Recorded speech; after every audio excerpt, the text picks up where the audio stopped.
Snakes. The scaly, slithery death on no legs. The killer of men. The crawling hose of venom with big pointy teeth. Has there ever been a greater source of terror within the animal kingdom? Well, maybe sharks. But there's a very easy way to avoid sharks. Just don't go in the ocean. Simple as that. It's not like you'll take the trash out and run into a hammerhead. You can't go out in the woods and find a great white basking in the sun on a boulder. But you may run into a copperhead or a rattlesnake, in Pennsylvania at least. And I know what some of you are thinking. Oh, Gary, quit being such a wuss, I've got a pet python at home and he loves me. Well, I don't care, right? Because I'm not the only one who gets defensive when he runs into these rascally reptiles. Indiana Jones couldn't stand them. Leonardo, the bravest of all Ninja Turtles, he feared them. Spider-Man probably hates their guts.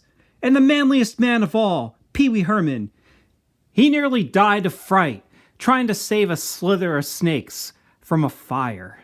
To be completely honest, I'm not really sure what makes them so unnerving, There's just something about them. I don't know, it just gets to me. Maybe it's their sharp teeth that releases venom and then, kills you if you don't have the right anti-venom. Maybe it's those... Where is it? Dark, soulless eyes.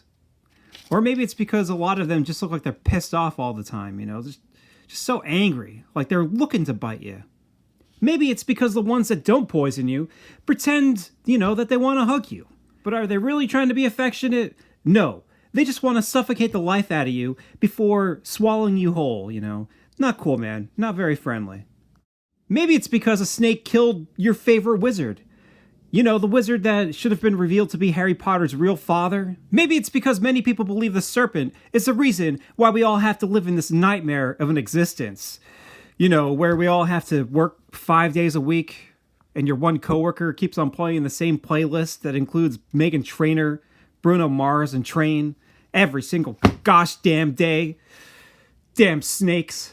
They ruin my life. Either way, ophidiophobia is a common thing. However, there are some good things that snakes do. They kill rats. That's good. And they also make some of the best villains and toys of all time. Their design can help villains seem extra imposing and sometimes super evil. When it comes to Masters of the Universe, the Snake Men are my favorite faction of mischief makers. There's just something so cool looking about them. Maybe it's because when I was a kid they seemed a little scary. I don't know. But all I do know is I hope Axel Jimenez gets his wish and we get all of those designs that he came up with for the Snake Men. I would love to see every single one of them in this series. Triple Threat Snake is a top 5 battle beast for me and easily the most memorable, other than the cuttlefish guy. I love the green. And I loved how his hands were snake heads. Snakehead hands seem to be a real trend with snake enemies or anthropomorphic snake men. And that brings me to one of the greatest and sadly overlooked Ninja Turtle action figures of all time, Scaletail. Holy crap! What an absolutely amazing action figure. I mean it. This dude embodies everything you expect from a classic Playmates design. Appealing colors, clean details, excessive textures, the perfect balance of fun and creepy, weapons and extra critters expertly sculpted on his body in a way that adds life to the figure and jumpstarts your imagination, What if he used this dagger on the turtles? Is it coated in venom? Does this snake down here pull the trigger inside this gun to blast at the heroes? The kind of stuff we took for granted in the late 80s and early 90s, and stuff that just doesn't exist nowadays. It actually kind of bums me out because this dude would have made one amazing Ultimates action figure. Maybe even one of the best. But unfortunately, I think that ship has sailed. That's partially why I wanted to review him. Consider this part 1 in my Ultimates we should have got action figure reviews, The other reason why I wanted to talk about him is because not a lot of people know about him. There's lots of times if I include him in videos, people will ask, who's that snake guy? So I thought I should talk about him. It's probably because he didn't appear in any of the cartoons, and he really didn't appear in any comic books. There's a couple spots, but we're going to go over that after I got done doing the action figure review. He also is getting a reissue from Playmates Toys, which I think is great. I might buy it just so I can have a pristine copy of his front card art. For me, that's the only reason to pick up those reissues. Scale Tail came out in 1992. That was the 5th year of the Ninja Turtles Playmates series. And in all truth, at that point, I was pretty much checked out of Ninja Turtles. So I didn't even know about him back then. I mean, we were still playing with the Ninja Turtles toys in 92. Like, my friend had Antrax, I know. And I know I was still, like, interested because I did see Turtles 3 in the movie theater in 1993. But I didn't have any of these guys. In 1992, all I had was a few movie star Ninja Turtles and classic party reptile Leonardo and rock and roll Mondo Gecko, which I didn't even ask for because, I don't know, I didn't really care for him that much. But I guess he's considered one of the basic figures in this wave. Like I said, I've never been a big fan of him, but everybody else here, I feel like, is a really cool action figure. And, I wish I would have had all these guys back in the day just because they're so cool looking. Also that year, we did get 3 Aprils, but I don't know. I don't even count them as basic figures. They're just kind of variants of April, and I really don't care about any of them. Except for maybe that one, the April 2. I'll probably pick that one up, but the other two, I don't know. I could care less. Currently on eBay, a complete Scale Tail will set you back about, I don't know, anywhere between $50 to $85. And if you want him mint on a card, it looks like they're going around $175 all the way up to $240 some dollars. My goodness gracious. He's never been a super expensive action figure to buy. He's always been sort of like mid-priced, I guess. Top mid. Recently, I started collecting some of the old cards, trying to buy them by themselves just so I can have copies of the fantastic card art on the front. It's hard to get them in, I guess, pristine shape. Because, when you were a kid, everybody just ripped their toys off of these things. That's why I'm looking forward to Playmates' reissue of him, just so I can get like some of this artwork in nice shape. But luckily I have 2 of them here, so I can try to show you the best art from both of them. And what I can, I'll probably show you pictures from TMNTtoys.com, or I will probably just pick some stuff up from eBay. But we'll see here. So the top here has this amazing shot, and I'll use this one because you can see more of Scale Tail. But it has this amazing shot here of Scale Tail attacking Raph, right? And it's just so colorful and expressive. I love the snake head arm, looks fantastic. I love how some of the snakes are different hues of green. It almost looks like the arm is getting ready to attack Raph. These little heads are going to try to bite him. Raph is also being constricted here by Scale Tail's long tail. Unfortunately, the toy isn't that long, but it's just cool to see it there. Another great thing about this artwork is it actually includes some of the colors that were painted on the prototype that didn't make it to the actual action figure. And we're going to go over that in a little bit once I show you the prototype pictures that I have for Scale Tail. Like, look at the gun here, where the snake gun at the end of his tail. Like, you can see that snake is fully painted. The gun is fully painted. It all looks really, really cool. Another thing you'll notice, too, is the weapons are blue. The final Scale Tail weapons are orange. The orange kind of might be better, because I think it works maybe better with the green of his skin tone. But I don't know, maybe the blue would have looked nice, too. The other major thing that I should mention here is in this original artwork, Scale Tail's tongue was red, or maybe it was supposed to be orange. I actually think that would have been better. I think the contrast would have looked a lot nicer with the red tongue and, the yellow mouth and the green skin tone. I think red was the way to go, and I kind of might want to buy an extra one of these things just to paint it red and stick it in his mouth. We'll see. On the bottom left, you have another great shot of Scale Tail. Now, this one I either got at TMNTtoys.com, or like I said, I probably searched it up on eBay or something. But I don't know. I love the snake heads. Again, they look great. Scaletail's face is a little covered here by this plastic, but don't worry, there's a nice copy of that on the back of the card we'll get to in a second. And then over here on the right of the card, you can once again see that gun on his tail with that little baby cobra manning it. And that looks great. You know, this, once again, looks really, really cool and includes colors that didn't make it to the final action figure. Another thing to point out is that one snake that wraps around his tail is actually purple here, where the final one is just the green of the tail. If we flip to the back and look at the bottom left of the card, you'll see the portrait of Scaletail. It says, the Slytherin Slippery Sleazeball, Vital Snaketistics, accessories, belly bustin' backpack, scale shooter, wattage whip, vicious venoms pistol, and we'll get to those in a second. Favorite food, mice and men and mutants. Length, 20 feet uncurled. Weight, 200 pounds before feeding. His description reads, Krang's tired of taking on the teens without professional help, so he's brought in a new, low-life bad guy. And when it comes to low-life, no one is lower than Scaletail. He's known as the highest paid bounty hunter from Dimension X. Scaletail never fails to bag his bounty, and now he's after the turtles. This sleazeball is no slouch, cause he's fully armed. Okay, so they're more like tentacles. Scaletail's got everything a belly-sliding psycho needs to cash in on the turtle teens. That venomous backpack holds more than just lunch. And be careful with this wattage whip. It's electrified. Oh, and the most exciting aspect about Scaletail, he can swallow the turtles whole. So, be on the lookout for Scaletail, the dangerously digestible double-dealing snake. Buy it at a store near you. So it sounds as though he's possibly just some member of some Dimension X snake race.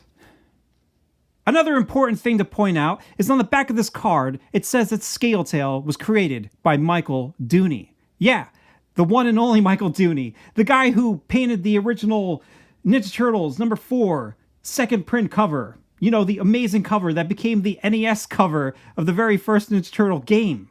He also did Manhattan Project's cover, which, you know, by that time you could see how his proportions or whatever with the Turtles was kind of changing. If you want to see more of his style like that, all you got to do is look at all the amazing covers he did for TMNT magazine. He did all those plus the posters inside. I don't know. He's I think he might be the most talented illustrators and painters who were involved with Mirage, where I feel like the other guys, I don't know, there's certain stylistic things about them that set him apart. I feel like he is the guy who could have made it in like Marvel or DC. Not that I'm bad talking the guys at Mirage. It's just his style is much more mainstream, I guess. You know, where like Kevin Eastman and Peter Laird, they're a little blockier than him. Even though I still think that their artwork is fantastic too. Now, I actually got curious, you know. I was wondering, are there any interviews where he talks about Scaletail? Well, no. And I actually reached out to Michael Dooney, but he didn't write me back. Which is to be expected. But what I did find was on Reddit, there's actually a post by someone named Lord of Mylar. And he shared some pictures from a Michael Dooney sketchbook that he owns. Now, I don't know if he bought it from him at like a convention or what. I don't know how he got his hands on it or her hands on it. But they actually shared pictures of this character called Cobrax the Destroyer, or maybe Cobra X the Destroyer. And this looks like it's Michael Dooney's initial sketch for what became Scaletail. What's interesting here is, you know, you can see that he's got the Cobra hood. He has the life support and power supply on his back, which could probably be the belly bustin' backpack. He even has like the shoulder pads and that like harness with the straps that go across his chest, which made it into the final action figure. However, you know, major difference here is he has 2 legs and he has a spiked tail. You know, obviously that didn't make it because the final version of Scaletail is much more snake-like. But what's interesting is if you take a look at Chris Fawcett's Rad Plastic book, an amazing tome of wonderful information and pictures of prototypes and stuff. If you haven't picked this up, I highly suggest you buy it. Chris Fawcett was able to include a design sketch for Scaletail that was done by Arshosky from Anaglyph Studios. Now, this is interesting because here you're actually seeing the evolution of this action figure. And one thing I've always wondered is how much of Mirage's input was kept for the final figure and how much of it was redesigned or reimagined by the people at Varner and Anaglyph Studios. I'm sure Michael Dooney was getting some residual checks for this action figure, but as you can clearly see, there was some further development happening with Scaletail, because by the time David Arshosky made this design, some big changes were made, and a lot of these changes made it into the final action figure. One thing to point out is originally in Michael Dooney's drawing, it said that he had like weird alien teeth or something like that, but in this final one, he had longer, pointier fangs, and then those pointier fangs kind of got, I don't know, trimmed down a little bit for the final action figure. The shoulder pads in his design were a lot bigger and spikier than either Michael Dooney's or the final Scaletail action figure. One thing I got to point out is on the final Scaletail action figure, and we're going to go into a lot of this stuff in detail, there's actually a lot of Egyptian references on his body. None of those are included in this original sketch. In this sketch, he is wearing a chainmail shirt, which did make it into the final action figure. Sort of. The shirt is ripped and torn like the original sketch. You know, there's even some holes in it. But instead of looking like chainmail, it looks more like cloth. He does have the multi-headed snake arms, which is great. You know, I'm so glad that they included that. Even though you can see here, he's got multi-headed snakes on both arms. Just having one is fine enough. You know, it's fine having one arm in the final action figure that can actually hold some weapons. Another thing is down at the bottom of the sketch, it says that he was originally supposed to include a rubber bendy tail. And I think, you know, it's probably a good thing that they didn't do that, because I'm sure it probably would have cracked, and I'm sure it would have probably been very hard to get him to stand. You know, sometimes those old bendy action figures kind of sucked when you got right down to it. And one final thing that didn't make it into the action figure is on the bottom of his tail, there's actually a tire track. I think that's pretty funny. That actually might have been a funny thing to include on this guy. But then, I don't know, he wouldn't have been as dangerous. So now that we've talked about everything else, let's discuss Scaletail's sculpt. Starting from the top and working all the way down to the end of the tail. So Scaletail has a face, you know, only a Gorgon could love. It's vicious and expressive. If you look close, you'll notice that, you know, it's not the same on both sides. You know, it's not perfectly symmetrical.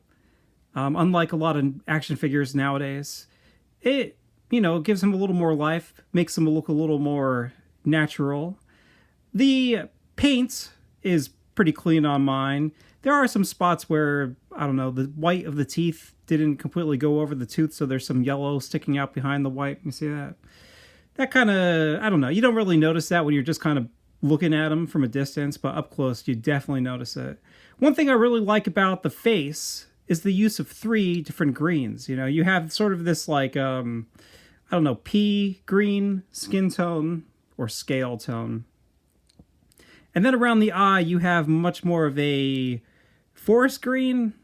And then the eyebrows, I would say, are like an emerald green. It's in the nostrils, too. I kind of think that Scaletail's face isn't proportioned like a real snake. Like, if you look at King Hiss here, obviously it's very different. King Hiss looks more like a realistic snake. He looks fantastic, by the way. I love this King Hiss action figure. But I think the biggest problem, or the reason why, is because the hinge of the jaw is like, I don't know, lower than it should. I feel like it should be up here, and then the mouth should angle downward like this, instead of being all the way down here, giving him somewhat of a square jaw. You know, I think this makes him look more of like a, I don't know, a man snake than a regular snake. So I guess maybe that's the good thing. It's not really a complaint. I'm just, you know, just an observation. It still looks interesting and cool. Just not as snaky as you'd think. Although there is this one thing, right? Scaletail here, he has ear holes. Snakes do not have ear holes. They don't have ears. They have, I think they have like the bones and stuff so they can feel the vibrations on the ground, but they actually have no ear hole, you know? But what does is a legless lizard. So maybe Scaletail here is part legless lizard. Who knows? I also kind of wondered, you know, like maybe if way back when, maybe they were planning on putting like some kind of sunglasses or something on him that could have been stuck in there. But I think that's just me being like, I don't know, using my imagination because he was a Playmates action figure and they used to like to load them up with as many accessories as possible. Who knows? His fork-tongued blaster, that's what I'm calling it, always makes me laugh. All he'd have to do is stick out his tongue and blam, you're dead. The only thing that doesn't make any sense to me though is why are there sights on this thing? Especially on these two separate blasters that are pointed off in different directions. Like, how's he looking down at that to see where he's shooting? I think if anything, it's probably pretty painful to have this inside of his mouth because these sights would, like, you know, stab the roof of his mouth. His Cobra hood back here is riddled with bullet holes. Two of these holes are actually used to hold the belly busted backpack. If you take a look at the back of the hood, first of all, the scales look very nice on this. But one thing you might want to know is this design right here is known as a spectacle design because it looks like a pair of spectacles. And that design, from what I've seen, is only on Indian Cobras. So maybe he's part Indian Cobra. And there's actually another one down here on this strap on his back. And this is, you know, as good as all the other Playmates designs where the different pieces of this belt, I guess, or strap, looks like different materials. You know, like this piece in the middle looks like it could be metallic. And then the straps actually look like they're stretched, like they're made out of cloth material. It's all great. The shirt looks good. While we're looking at the back, let's talk about this dagger down here. And I'm going to try to lighten this up so you can actually see it a lot better. So this dagger back here is unremovable. Like I said, it would have been nice if he was an Ultimates action figure. You could possibly take that in and out. Although Super 7 was getting pretty lazy with their Ultimates action figures, and they were leaving the stuff that they said that they would articulate or make removable. I don't know, they got lazy and they just started sculpting it on the bodies and everything. You know, it was just like, I don't know, it was pretty much just like having the Playmates action figure. Not to mention the lack of paint apps. But on the handle here, you can see one of the first of few Egyptian references on Scaletail. Now this Ankh right here is the symbol of life or eternal life in ancient Egypt. Exciting, right? On the front here, there is another ancient Egyptian symbol. Because right here you have a scarab on the front of this harness across his chest. This harness that connects to these very, very tiny shoulder pads. Like, what's even the point of these shoulder pads? But the scarab, from what I've read, symbolizes rebirth. Now, another thing I like about this harness and straps is I like how these top straps look like a different type of material. You know, they're not just cloth looking. They look like they're possibly metallic with these little kind of rivets in the middle of them. I don't know. It's a pretty nice design. It's always nice with old Playmates toys because they would just never use the same thing over and over again. You know, every single piece had to be unique in some way. If you move down his belly, you'll come across his belt that connects to the dagger and this gun in the holster, right? And the first thing I want to point out is right here on the belt buckle, it looks as though there is another spectacle, Cobra spectacle design there. Now to the right of that, I just mentioned it, you have this gun in this holster. And this gun looks way too small. It looks like his hand would have trouble holding that. Unless maybe the snakes use it. I don't know. And then on the other side, you have this little tiny canteen. Is it a venom canteen? It's got a skull and crossbones on it, so I assume it's possibly venomous. Or wait. How's that work? Whatever's in this might be poisonous. There you go. On the bottom here, you have this like little foot stand thing. You know, you have to use this thing to help hold him up. And it's, I don't know, I feel like the wings could be a lot bigger because he does fall over quite a lot.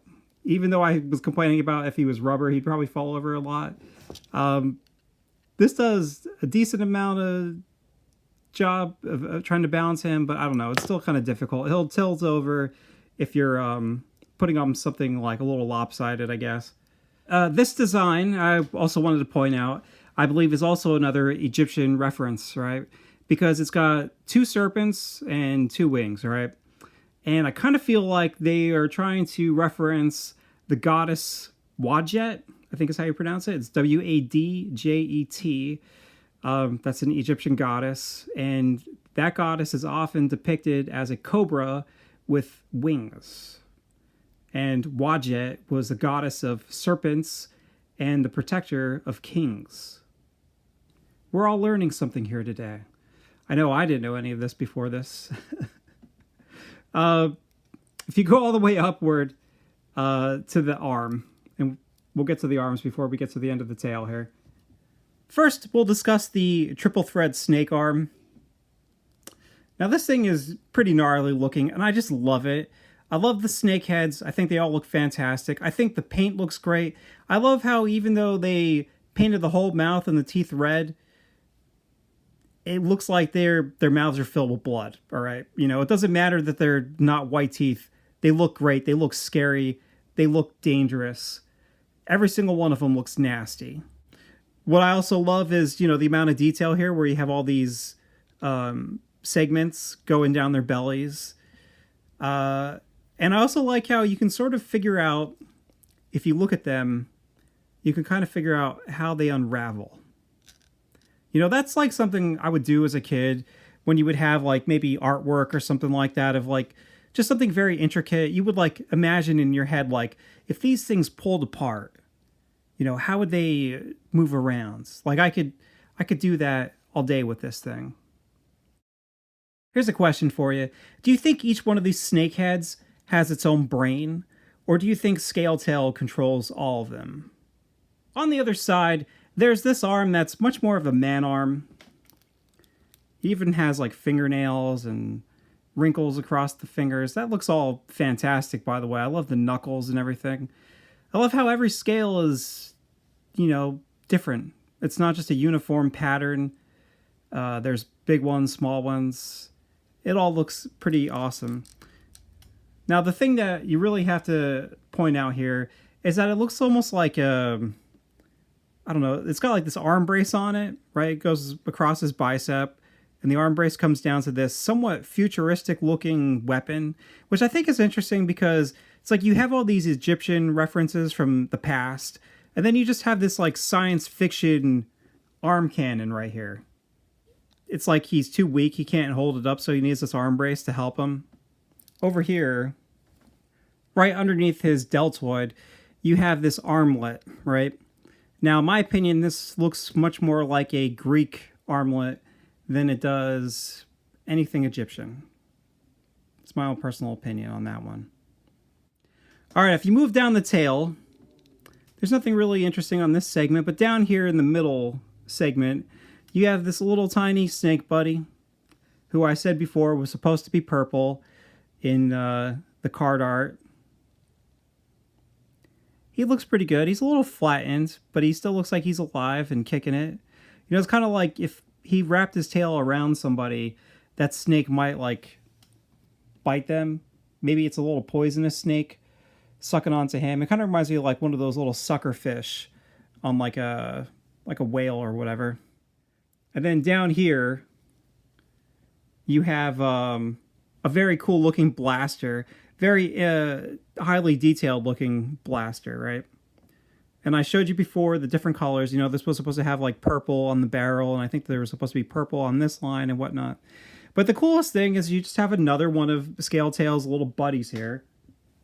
And it kind of begs the question, does this little Cobra guy, he's not articulated either, he can't move around, but does this little Cobra guy right here, does his tail go inside of this gun and pull the trigger to shoot this thing? You know, it's like, I guess that's what he's probably supposed to do. I guess that's the idea.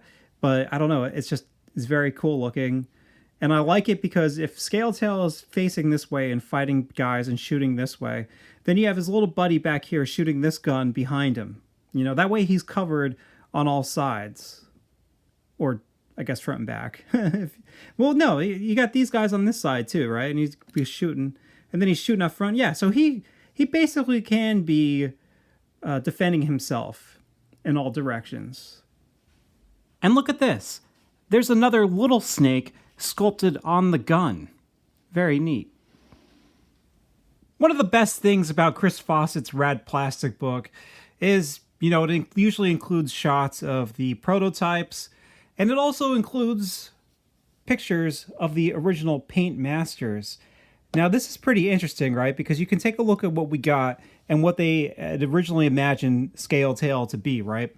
And a lot of these color choices, as I said before, were included on the finalized card art, you know, like the darker colored Cobra right here, and you have like the purple on the gun here. You can actually see a little glimpse right here of the snake arms, and it looks like their bellies are a different green than the rest of their bodies.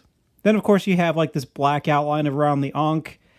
Some of these rivets are black. The holster here is orange instead of just being all black. There's some extra detail on the arm brace. The armlet at one point was purple. These bullet holes over here are, I guess they have black around them too. You know, that would have made them stand out a little more because you can still see the detail on the final hood, but, you know, the paint would have went the extra mile. Unfortunately, you can't see the tongue though, but I would assume that it was probably red or orange like it was in the card art. But oh, look at that too. You can see the spectacle better on this belt buckle here, where you can actually see the other side. The belt buckle that we got, it looks almost like a little, I don't know, it like the detail isn't as clear or something like that when I showed that close-up of that. Oh, wait. Also, there's like some extra lines in between the segments of his belly. So that's awesome, you know.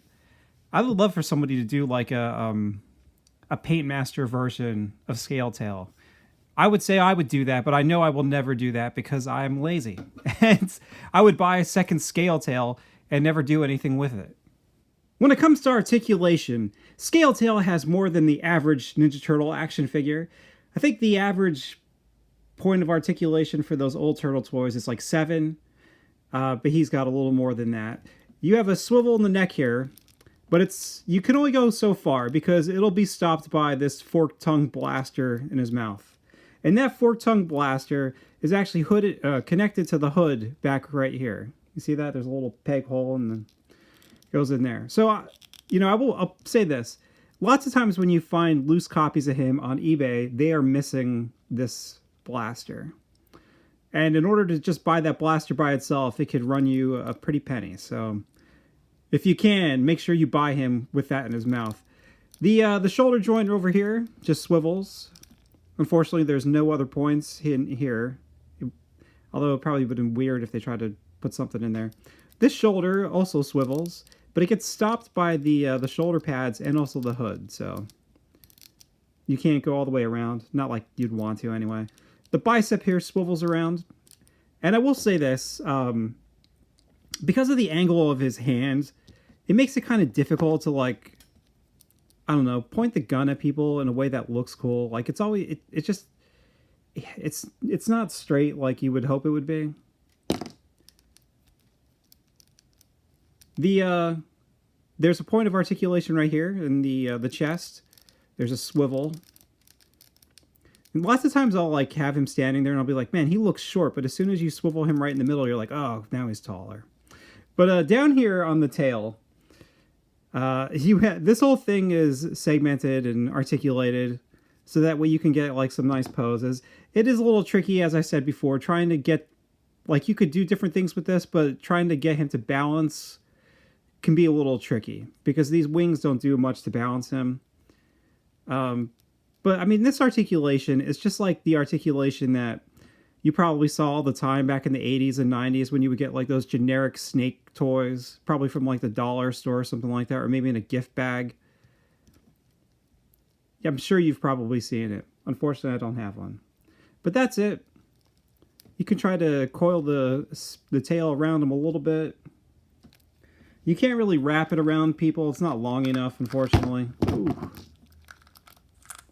You know, the turtles are much too big to actually like get a python squeeze on them.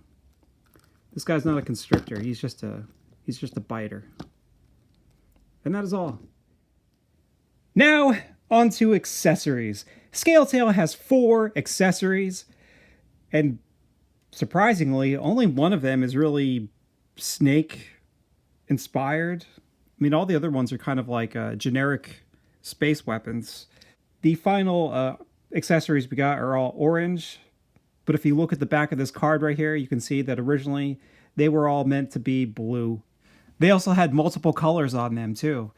You know, instead of just being a flat plastic. Up first is the belly bustin' backpack.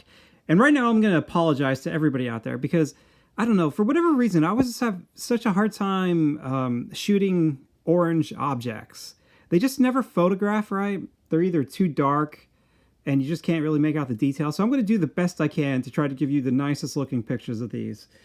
I wouldn't say that there's anything spectacular or special about this thing. As I said before, nothing really snake inspired. It does plug in on his back very easily in these 2 holes.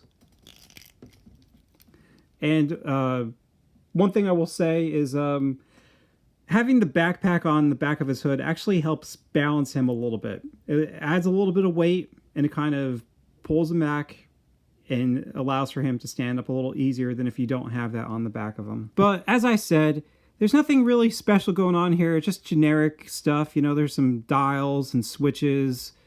It's perfectly serviceable for what it's supposed to be. I just kind of think maybe they could have put some scales on it, you know. Up next is the wattage whip. And this is more like it, you know. This is what I'm talking about. This actually has the snake theme included here. I love how at the end of this thing there's this rattle. I like to think that that's the part that's super electric, and when it touches you, you get a really good shock. It is broken up into all these little pieces.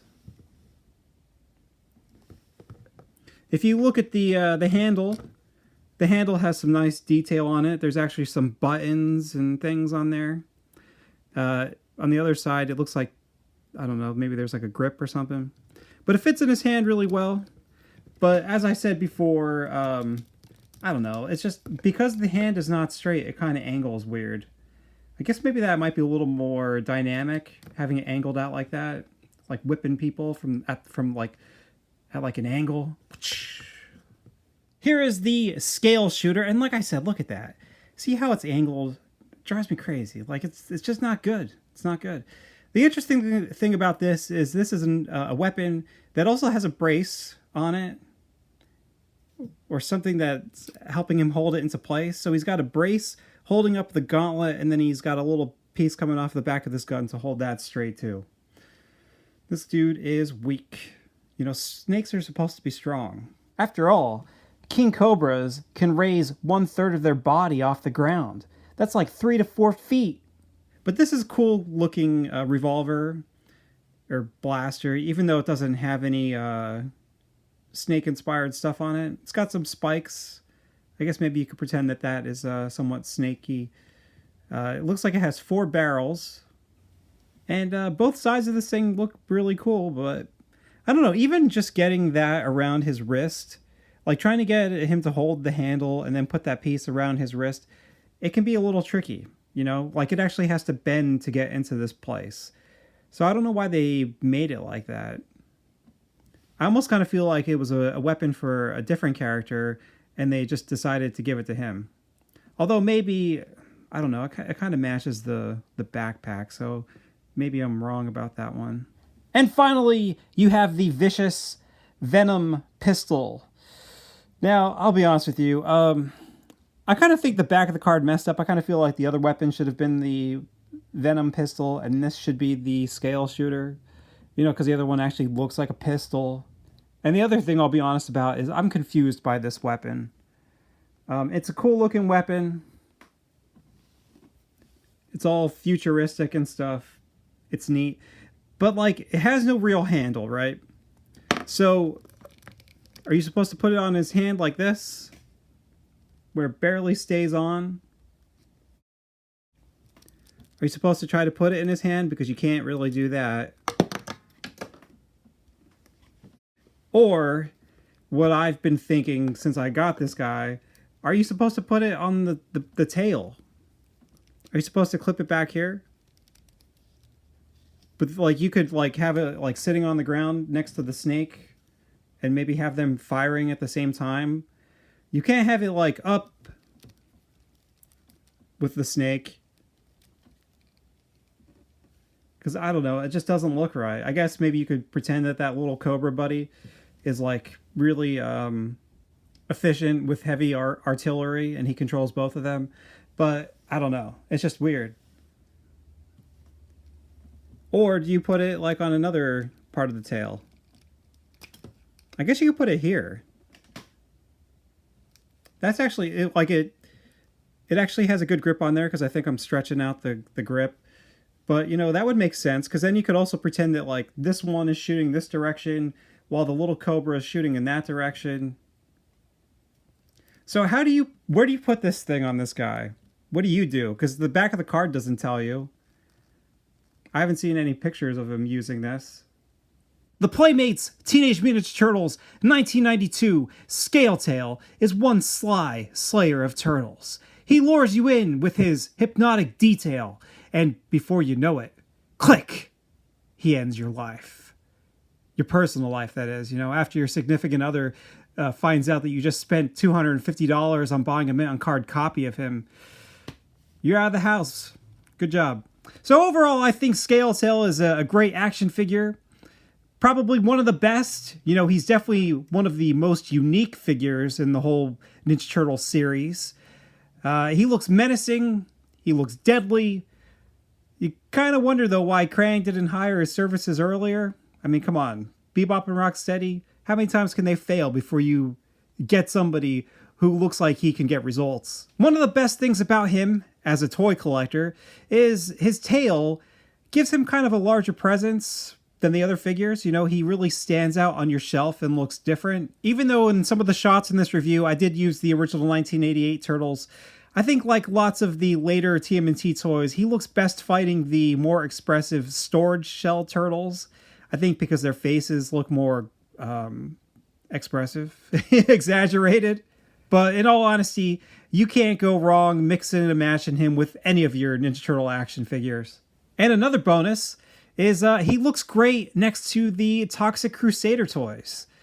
Like the color of his weapons and everything like that. I guess even his body, you know, he looks a little neon. He fits in perfectly with those guys. So now we've basically talked everything that we could about the toy. And now we're going to go into the very small coverage that Scaletail has in the different mediums. As I just said, hint, hint, very small, not much at all. He is not in the Mirage comics. He is not in the Fred Wolf TV series. He is never in TMNT Adventures. He wasn't in the 2003 series. He wasn't in the 2012 series. He's basically nowhere except for like 3 spots. The only true classic appearance we got of Scaletail was in the 1993 Game Boy game Teenage Mutant Ninja Turtles 3 Radical Rescue. Now, it shames me to say, but this is the only classic Ninja Turtle game that I don't own the original card of. Luckily, however, and thanks to Digital Eclipse, we have the Cowabunga collection, right? So I can play this thing on my Switch, and I can also look at the manual. That's great too because, you know, the manual costs just as much as the game for this game.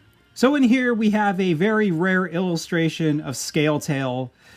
You know, other than the card art, I think that this is like the only released artwork to exist of Scaletail. It's really a bummer. If you want to see something cool, the Cowabunga collection also includes the Japanese manual, so here you can see it in slight color. I was actually hoping that in issue 56 of Nintendo Power that they would have included some kind of cool, unique, custom-made artwork, because lots of Nintendo Power magazines include, you know, unique artwork that was made by, I guess, the people at Nintendo Magazine. Where the hell's the guide here? But unfortunately, they have like all this custom art of the guys. And I think they have one boss too. Who did they have? Yeah, they have Cyber Shredder down here. But they don't have any drawings or illustrations of Scaletail. Now, it does tell you here, it says, when he stands very close, the scaly one will wiggle his tail and swing it at you.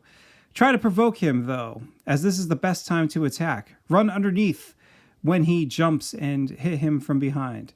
Easier said than done, as you'll see in a second when I actually try to play this guy for the first time. Now, I've never really played this game before, but luckily there is a password here. So all you gotta do is go to password and type in it's 17770, thank God, 2. And now you can actually get into the game, and you're right in front of Scaletail, all right? And I have no technique against this guy. This is like the third time I've put this on, so you're going to forgive me, because every time I've tried to kill this guy, he's completely destroyed me. So you go in here, and he jumps out. And I like how he bounces around on his tail. I think that's cool. Now, when that fire comes up there like that, doesn't that remind you of like Dracula? Look, I'm talking, so I'm not really paying attention. That's why I did so bad that time. When that fire comes up like that, doesn't that remind you of like Dracula in Castlevania 3 on Nintendo? The thing that James Rolfe said he couldn't beat because he couldn't figure out how to get in between the fire. Alright. See that? He hits you and he takes off 3 hit points. Alright. Oh my god. Damn it.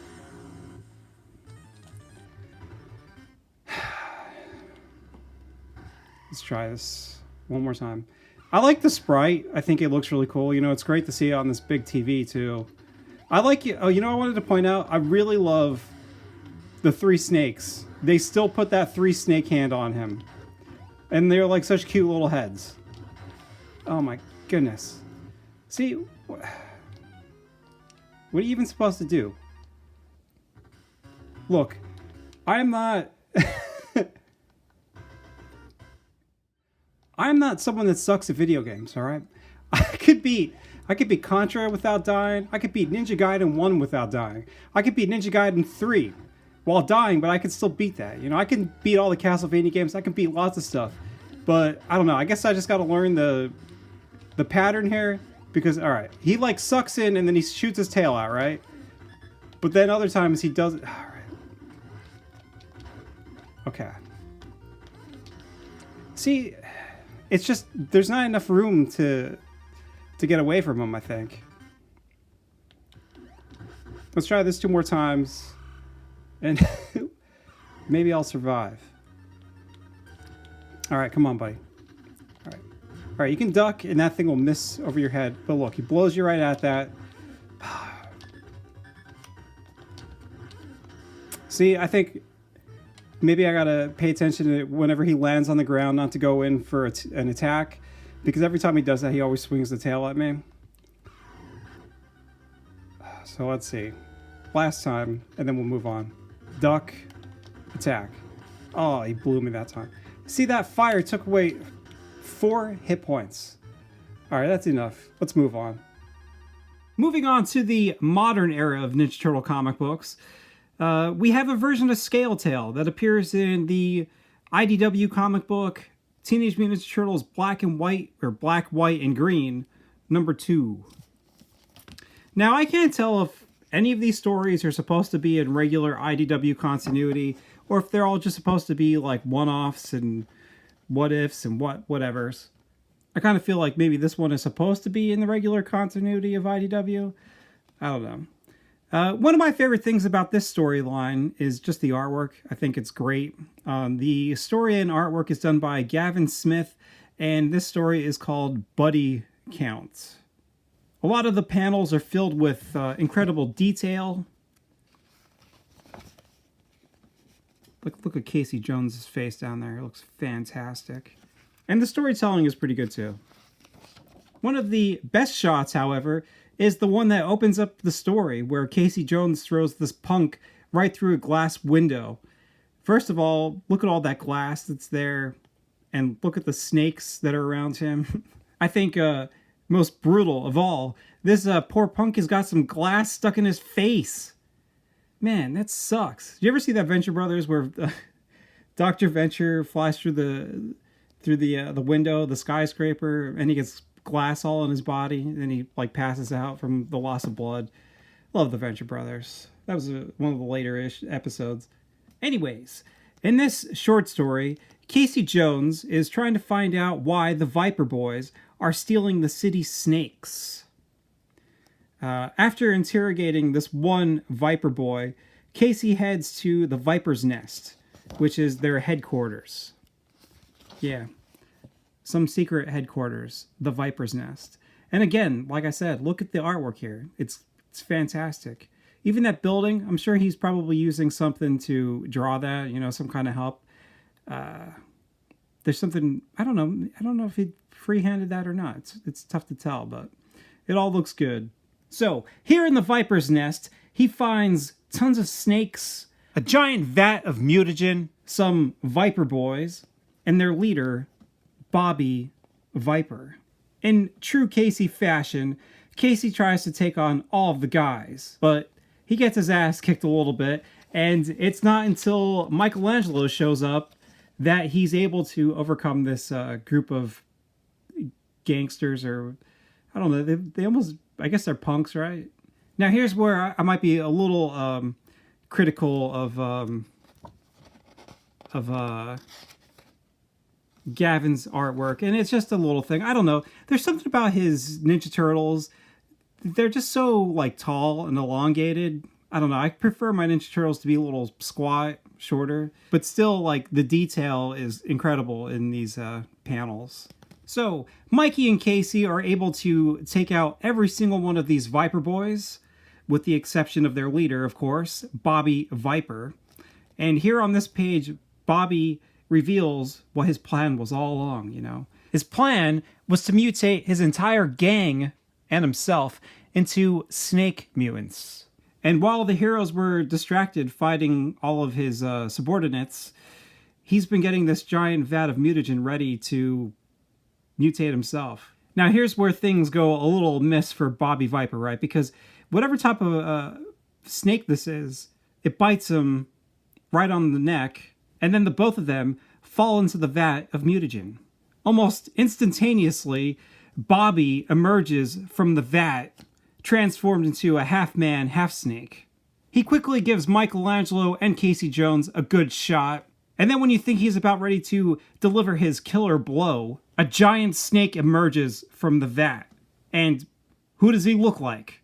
He looks like Scale Tail, right? He's got the hood behind the head, like a cobra. He's got the multi-headed snake arm on his right, plus the more human-like arm on his left. So before Bobby can attack the guys, this gigantic snake, Scale Tail, smashes Bobby through the ground, and he disappears. Well, both of them disappear in this hole, leaving Michelangelo and Casey Jones to wonder, where did they go? And of course, in the next panel, Michelangelo has to name drop Scale Tail when he says, as long as they're Scale Tails, stay away from our lair. So there you have it. But I do have some questions, you know, about this storyline, right? So, like, is this mutagen in this vat like the mutagen in the cartoon where all you have to do is, like, be by an animal to mutate into that type of animal? Bobby planned on not only mutating himself, but the rest of his gang, too.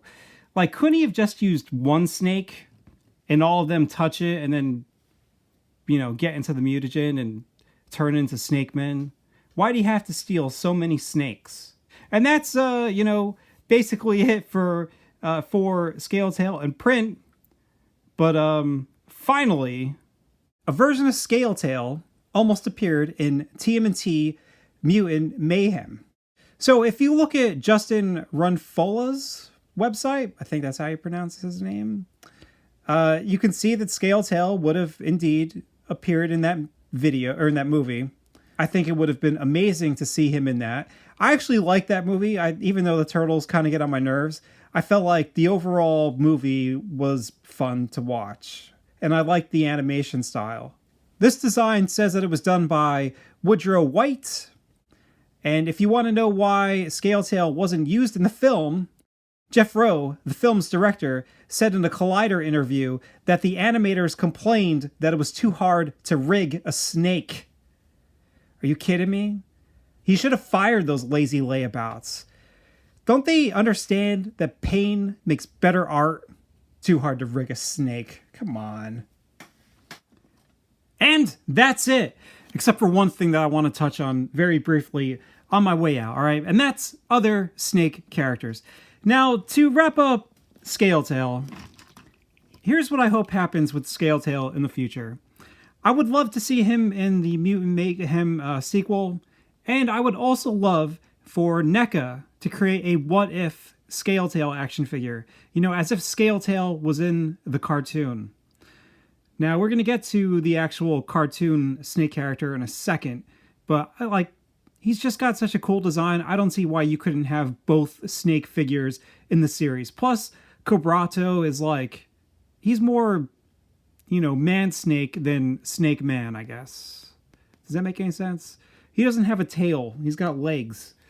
All right, so I was very disappointed to find, and I have every single Ninja Turtles and Other Strangeness book except for Truckin' Turtles.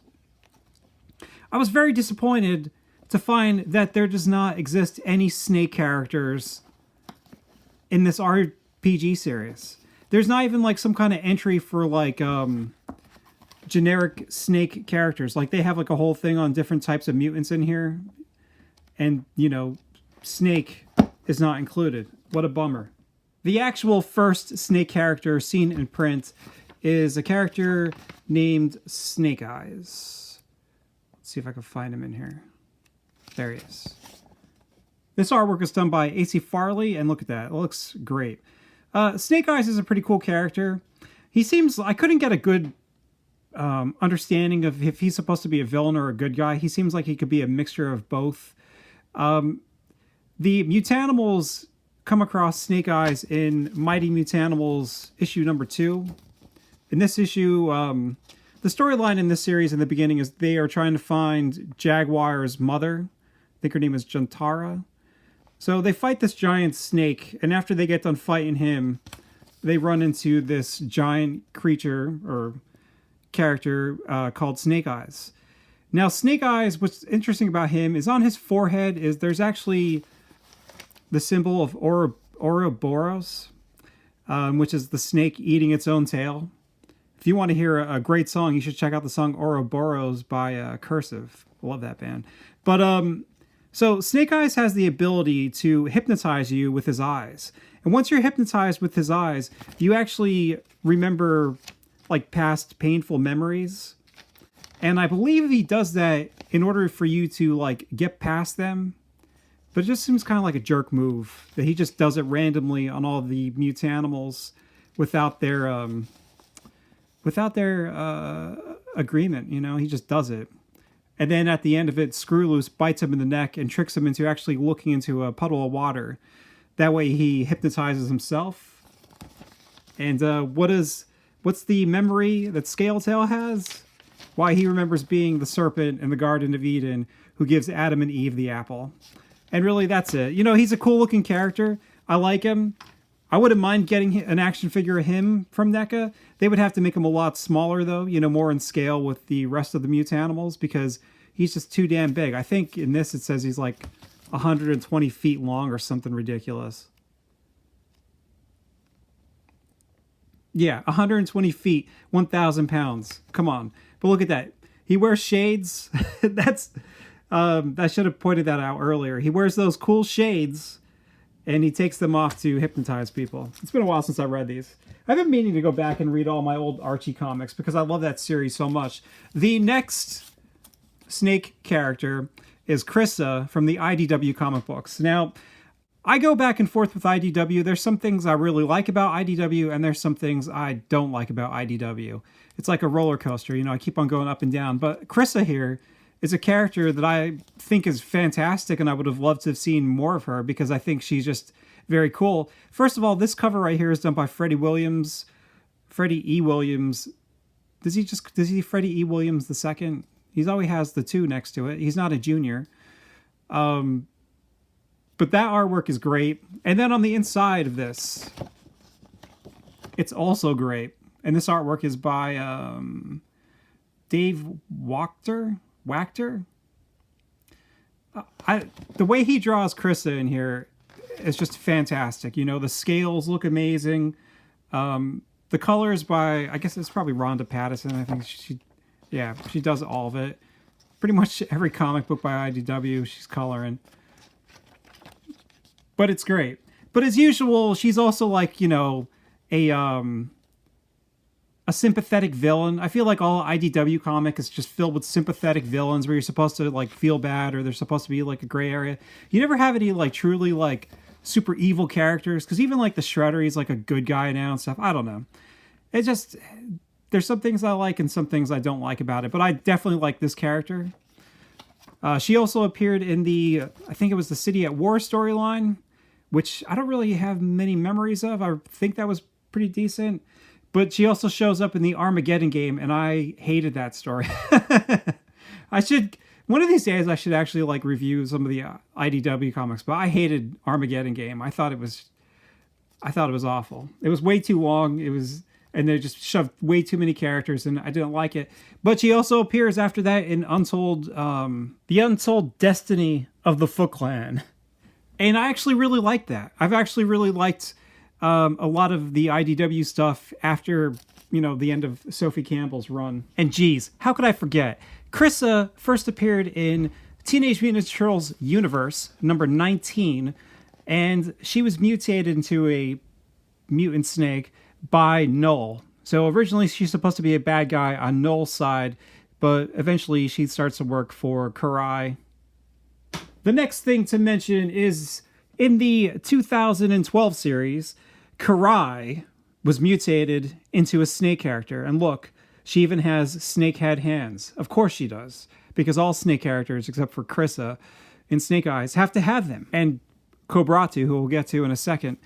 For the longest time, that was the only Karai that was available for purchase. And I just remember lots of people waiting and waiting for them to release a final human version of Karai.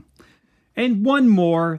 This is the big one. And this one kind of confuses me, right? Because this episode is a season 6 episode of the original Ninja Turtle series. It came out in 1992, which is the same exact year that Scale Tail came out. And for some reason, Scale Tail is not in this episode. It's some scientist, herpetologist, named Rudolph Cobrato. Now, I don't want to go too much into the story of this guy because I'm really, really hoping and keeping my fingers crossed that NECA actually puts this guy out, because I think he would make an amazing action figure. I'm surprised that they haven't tried to do it yet. And when they do that, I will review him and really go into a lot of detail about the episode here. But all you really need to know is he was a herpetologist, and he was experimenting with snake venom, and somehow he got turned into this mutant monstrosity. Now, what's really cool is all these years later, in Teenage Mutant Ninja Turtles Teenage Mutant Ninja Turtles Saturday Morning Adventures number 21, Eric Burnham wrote a new story that included Cobrato. Look, Playmates, Fred Wolf. But, you know, Cobrato has, like, the same generic snake villain powers that, like, all reptile villains and snake villains have, you know, where they can control snakes. The artwork in this is done by Eric Burnham. No, I'm sorry. Eric Burnham is the writer. Dan Schoening is the illustrator. But Dan does a very good job of drawing Cobrato on model. I do like his version of Casey Jones. And like I said, if NECA releases this dude in actual action figure form, I'll review that episode, and then I will review this comic book along with it, and any other comic books that may come out after this that include him. But I mean, look at that. That looks just like the cartoon. And now it's finally over. So maybe I'll do more Playmates reviews. I don't know. I really got into this one. I was really happy to discuss him, and especially go over, you know, what little history his character has, and, you know, these extra snake villains. All right, have a good one. Let me know what you think, and talk to you later.